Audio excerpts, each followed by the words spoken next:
જી sir, વેરાવળની અંદર એક serial killer પકડાયો છે, શું પૂરો મામલો છે?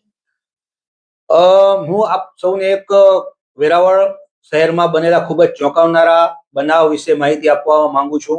વેરાવળ શહેરમાં કોઈ પણ કલ્પી ન શકે અને દરેકને વિચારતા કરી મૂકે એ પ્રકારનો એક આઈ ઓપનર નો બનાવ બનેલો છે. ઇનફેક્ટ એક નહીં પણ બે બનાવ બનેલ છે.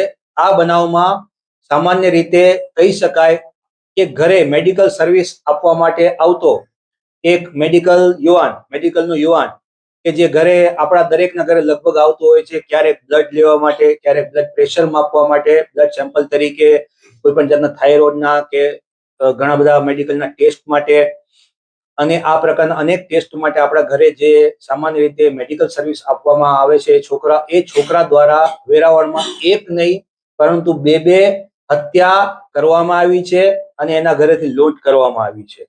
સામાન્ય રીતે બનાવની વિગત એવી છે કે વેરાવળ સિટી પોલીસ સ્ટેશનમાં એક ભાવનાબેન નામના મહિલા રહેતા હતા. એમને થાઇરોઇડની સમસ્યા હોવાથી એમના સંપર્કમાં રહેલા એક મેડિકલના યુવાન કે જેનું નામ શ્યામ છે, આ 24 વર્ષના યુવાનને એને સંપર્કમાં હોવાથી એના ઘરે બોલાવેલ હતો અને ઘરે થાઇરોઇડ માટે બ્લડ સેમ્પલ લેવા માટે બોલાવેલ હતો. આ શ્યામ નામના છોકરાએ એ મહિલા ઘરે એકલા રહે છે એ જાણી એમના ઘરે ગયો. પહેલા જ્યારે ગયો ત્યારે જોયું કે મહિલાના પાડોશી સાથે તેઓ બેઠા હોવાથી આ પરત જતો રહે છે અને નજર રાખે છે ઘર ઉપર. અને જ્યારે આ મહિલા એકલા થાય છે ત્યારે તેમના ઘરે જાય છે. બ્લડ સેમ્પલ લેવાના નામે એમને એક એનેસ્થેસિયાનું ઇન્જેક્શન આપે છે. નિયોવેક નામનું એક ઇન્જેક્શન આવે છે જેનાથી માણસને ઓપરેશન કરતા પહેલા આઈસીયુમાં ઓપરેશન જ્યારે થતા હોય છે ત્યારે નિયોવેક નામનું એક એનેસ્થેસિયાનું ઇન્જેક્શન આપવામાં આવે છે. આ ઇન્જેક્શન લેવાથી જે વ્યક્તિ છે એ તંદ્રામાં આવે છે અને એના ઉપર આગળની મેડિકલની ઓપરેશન આ બધું કરવામાં આવે છે. તો આ ભાવનાબેનને પહેલા નિયોવેકનું એક ઇન્જેક્શન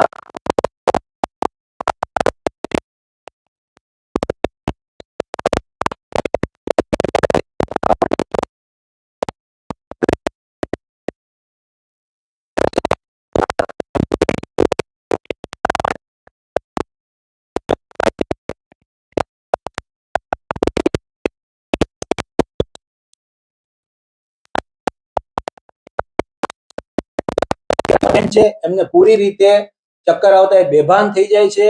બેભાન થઈ જતા એ એમના ગળામાં રહેલી સોનાની ચેન અને કાનમાં પહેરેલી સોનાની બુટ્ટીની લૂંટ કરે છે. ઘરમાં પણ બધું સર્ચ કરે છે કે બીજું કઈ એને કઈ દર દાગીના કે રોકડ રકમ મળી શકે છે કે નહીં. અને પછી આટલું કર્યા પછી ભીના નેપકિનથી બેનનો શ્વાસ રૂંધી અને એની હત્યા નિપજાવે છે અને ખૂબ ઠંડા કલેજે કોલ્ડ બ્લડેડ એક મર્ડર કરે છે. ઘરની બહાર નીકળે છે, ઘરના બહાર લોક મારી અને ચાવી ફેંકી દે છે. અને આ લૂંટમાં લૂંટેલી એને સોનાની ચેન અને બુટ્ટી એનો ઉપયોગ એ ગોલ્ડ ફાઇનાન્સિંગ માટે ઉપયોગ કરે છે. એ જાય છે સોનાની ચેન લગભગ 53,000માં જે ગોલ્ડ ફાઇનાન્સિંગ કંપનીઓ છે મુથુટ અને આઈએફએફ જેવી, એમાં એ ગોલ્ડ ફાઇનાન્સિંગ કરીને રૂપિયા લે છે અને આવી રીતના તે પોતાના મોજ શોખ માટે ખરીદેલી 2 વ્હીલરનો હપ્તો ભરે છે. મિત્ર પાસે લીધેલી અમાઉન્ટ પણ એ ચૂકવે છે. એકદમ મહત્વની બાબત એ છે કે આ કાર્ય કરવા પાછળનો એનો હેતુ શું હતો. એને પોતાના મિત્ર પાસેથી દિવાળીના દિવસોમાં સોનાની ચેન પહેરવા માટે લીધેલી હતી. હવે આ સોનાની ચેન એના મિત્રને ખ્યાલ નથી, એવી રીતે ગોલ્ડ ફાઇનાન્સિંગ કરાવીને 70,000 રૂપિયા ઉછીના લઈ આવે છે અને આ 70,000 રૂપિયા ઉછીના એ પોતાના મોજ શોખ પાછળ ખર્ચી દે છે. તો આ 70,000 રૂપિયાની ભરપાઈ કરવા માટે એને આ સોનાની ચેન અને બુટ્ટીનો લૂંટનો પ્લાન બનાવ્યો અને એક હત્યા નિપજાવી છે. આ બનાવ બને છે જુલાઈ મહિનાની 11મી તારીખે. ત્યારબાદ વધારે તપાસ કરતા એક બીજો પણ વેરાવળ સિટી પોલીસ સ્ટેશનમાં અગાઉ એક 7મા મહિનામાં એક બનાવ બનેલો હોય છે. એમાં અભિષેક નામનો એક યુવાન કે જે 30 થી 35 વર્ષની ઉંમરનો એક યંગ યુવાન છે, એ કોઈ પણ રીતે આ વ્યક્તિના સંપર્કમાં આવેલો છે જે આપણો આરોપી છે શ્યામ શ્યામ અને જે મરણજનક અભિષેક છે એ અભિષેક કે જેની હત્યા નિપજાવવામાં આવેલી છે છેલ્લા 2 વર્ષથી સંપર્કમાં છે. અને એક દિવસ જ્યારે શ્યામને શરીરમાં થોડો દુખાવો થતો હતો ત્યારે એ અભિષેકને શરીરમાં દુખાવો થવાથી એ શ્યામને ફોન કરે છે અને શ્યામને ફોન કરી અને જણાવે છે કે મને શરીરમાં બહુ દુખાવો થાય છે, તો કોઈ તું દવા લઈને આવ ને તો શરીરમાં મને રાહત થાય. હવે મીનવાઇલ વાતોમાં જે આપણો આરોપી છે શ્યામ ચૌહાણ એને ખ્યાલ પડી જાય છે કે અભિષેક અત્યારે ઘરે એકલો છે. એ સમયનો અને સંજોગોનો ફાયદો ઉઠાવે છે અને એના ઘરે જાય છે અને બંને જણા જ્યારે આ ઓફર કરે છે, ઘરે જાય છે, ઠંડુ પીવાની ઓફર કરે છે, ત્યારે સામાન્ય રીતે ઘરે મહેમાન આવે તો આ આપણે જેવી રીતે આવભગત કરતા હોય ચા પાણી પૂછતા હોય એવું એને જ્યારે ચા પાણીનું પૂછે ત્યારે ઠંડુ છે એમાં ધ્યાન ન હોય, અભિષેકનું ધ્યાન ન હોય એવી રીતે મોર્ફિનની 10 ગોળીઓ એમાં ઠંડા પીણામાં એ ભેળવી દે છે અને પેલાને પીવરાવી દે છે. આ પીવરાવા પાછળનું કારણ અગાઉ જેમ એને સોનાની લૂંટ કરી હતી એવું જ હતું.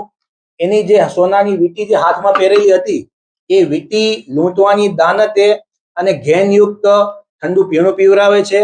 આ પરિસ્થિતિમાં જ્યારે શ્યામ જોવે છે કે અભિષેક બેભાન થઈ જાય છે તો ત્યારે ખોટું એને સીપીઆર આપવાનું અને એનો જીવ બચાવવાની અથવા હેલ્પફુલ થતો એવા બધા જ નાટક કરે છે. ત્યારબાદ એને એમ થાય છે કે આ એકદમ બેભાન થઈ જાય છે, કારણ કે અભિષેક સતત ફરિયાદ કરતો હોય છે કે એનો જીવ મૂંઝાય છે અને જીવ જતો હોય એવી ફિલિંગ થાય, કારણ કે 10 મોર્ફિનની ગોળીઓ એમાં નાખી દીધેલી હોય છે.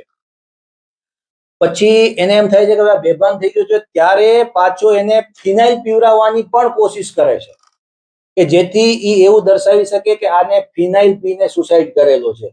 ફિનાઇલ પી લે છે, પછી પાછો એના ઘરમાં સર્ચ કરે છે તો 20,000 રૂપિયા રોકડા એ લૂંટી લે છે.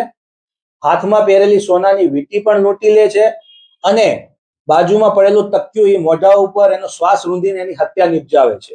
અને આવી રીતે એના મિત્ર અભિષેક કે જે એનું મર્ડર કરે છે, ખૂબ જ ઠંડા કલેજે કોલ્ડ બ્લડેડ મર્ડર કરે છે. આ બીજું મર્ડર એનું મર્ડર કરી 20,000 રૂપિયા કેશ અને સોનાની વીંટી લઈ જાય છે.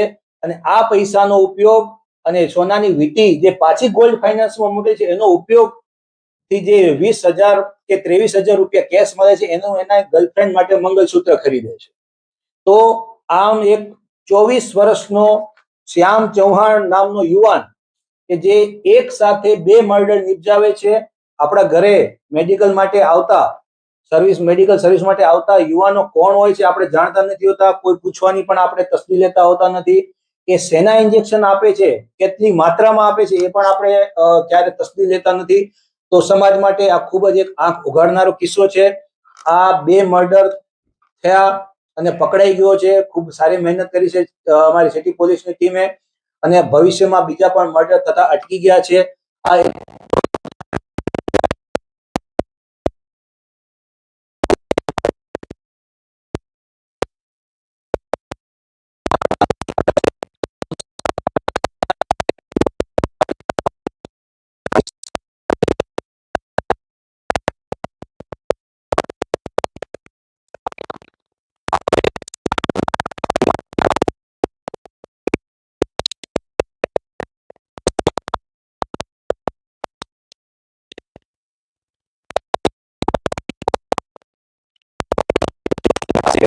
અને છેલ્લે ડીકે બારડ હોસ્પિટલમાં આ કામ કરી ચૂક્યો છે.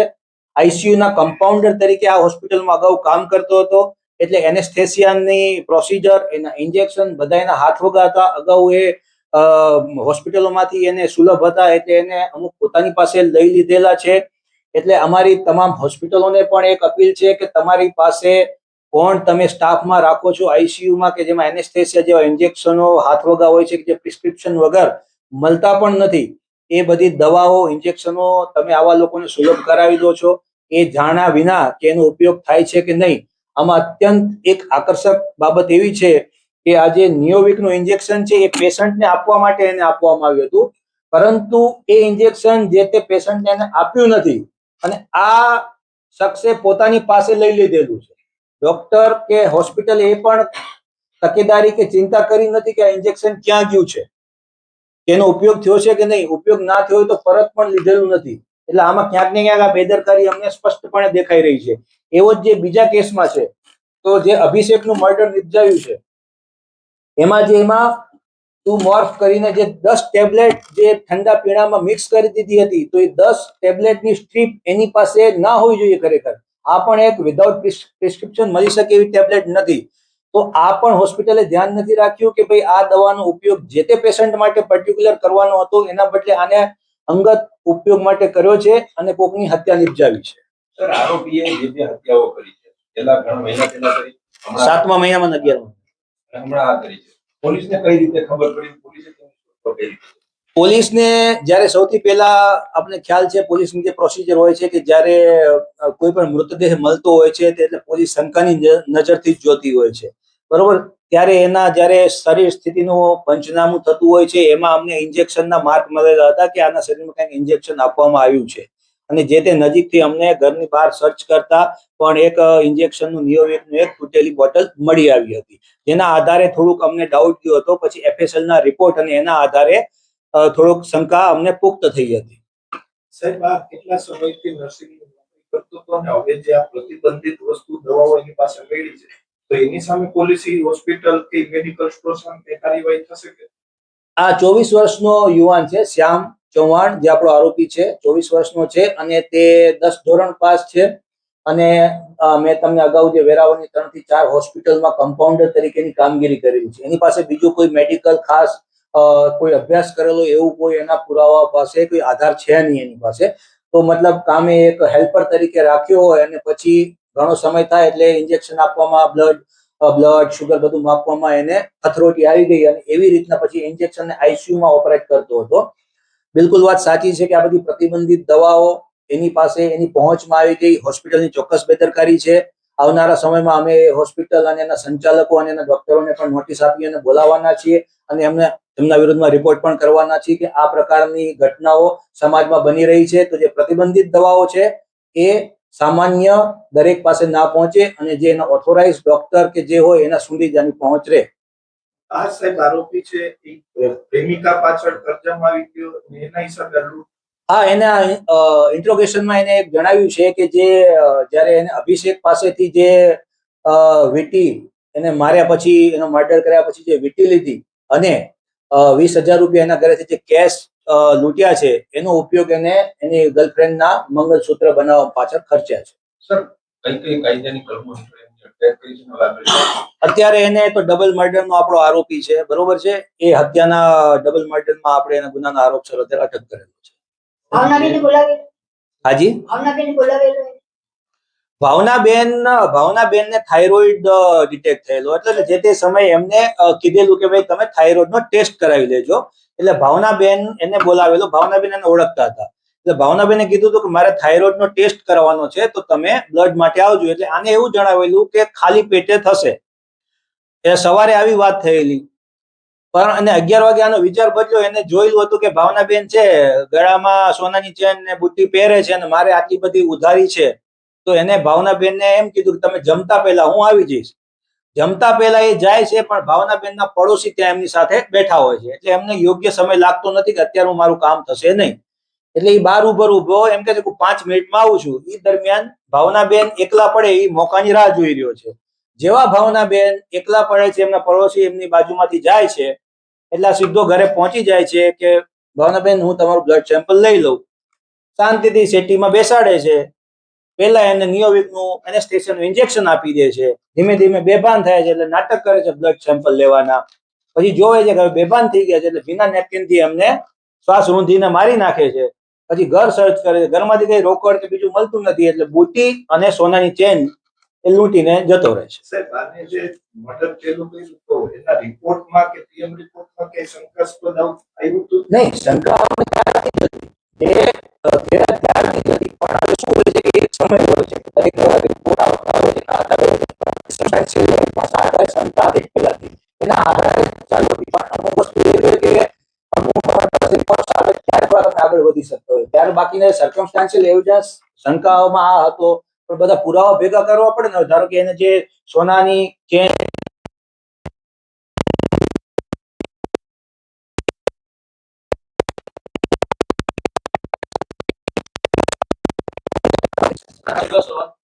આને પૂછપરછમાંથી સામે આવ્યું કે હવે કોણ આગળ ટાર્ગેટ? ના, હવે કોઈ એવું ટાર્ગેટ એવું નહીં, પણ આની પાસે અમને એવી શંકા છે કે ભાઈ એ જાણે છે કે આ એનેસ્થેસિયા છે, આનાથી ઘેન ચડે તો એનું કામ આસાન થઈ શકે. જે રીતના 7મા મહિનામાં એક હત્યા નિપજાવી છે, 11મા મહિનામાં બીજી હત્યા, તો 3-4 મહિનામાં જ એને 2 મર્ડર કરી નાખ્યા છે. એ તો કઈ વિસ્તારમાં મર્ડર થયું? ના, આ તો હુડકો પાસે રહે છે. ટૂંકમાં વેરાવળ સિટી એનો પેલું છે, કારણ કે આનું મુખ્ય કામ આવી હોસ્પિટલોમાં કમ્પાઉન્ડર તરીકે હતું. પછી જે એમ્બ્યુલન્સમાંથી ને કોઈ ધારો કે કોઈ પેશન્ટને જુનાગઢ મૂકવા જવાનો હોય, રાજકોટ મૂકવા જવાનો હોય, તો ઓન કોલ સર્વિસ આપતો. અને ધારો કે તમે કોઈ ડોક્ટરને સજેસ્ટ કર્યું હોય કે સાહેબ એક ઇન્જેક્શન આપવાનું છે, અથવા ઘણા મોટા શહેરોમાં જઈ અને દવા કરાવતા હોય ને પછી ડોક્ટરો ઇન્જેક્શન આપી દેતા હોય એમને કે આ તમે ઇન્જેક્શન 15 દિવસ કે અઠવાડિયે લઈ લેજો, તો આને ફોન કરીને બોલાવી દે, આ ઇન્જેક્શન એ આપી દે અને એનો 200, 300, 400 રૂપિયા જેવો પેશન્ટ એવો ચાર્જ કરે. શહેરમાં સિનિયર સિટીઝન લોકો છે જે હોસ્પિટલ આવી નથી શકતા,